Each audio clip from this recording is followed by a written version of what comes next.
Eto may isa pa, mas malupit. Kailangan daw ay notaryo. Yung explanation, written explanation, bakit siya hindi umattend ng GAD, kailangan inotaryo. Well, I assume, lahat ng teacher na hindi nakasali sa GAD ay nakapagsabi na hindi sila sasali. Kasi tinatanong di ba? Tinatanong kung sasama ka. Kung sinabi mo hindi ka sasama, yun na yun. Anong dahilan? Abay, wala nang pakialam kung sino man. Dahil yan po ay panahon ng bakasyon.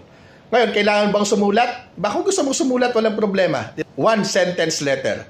Sasabihin mo lang na ayoko pong sumama kaya hindi ako sumama. O kaya nasa probinsya po ako kaya hindi ako sumama. O kaya gusto ko sanang sumama kaya lang may sakit ako. Or whatever. Yung mga totoo. Diba? Yun lamang po ang sagot natin. Kailangan ba ipanotaryo? Hindi. Gagastos ka sa pagpapanotaryo pero mas masakit doon hindi pa yung pagpapanotaryo. Hindi yung gastos. Yung parang ang tinatakot. Yung parang ang hinaharas. Yun po ang mas masakit. At yung disregard doon sa ating bakasyon. Maraming salamat.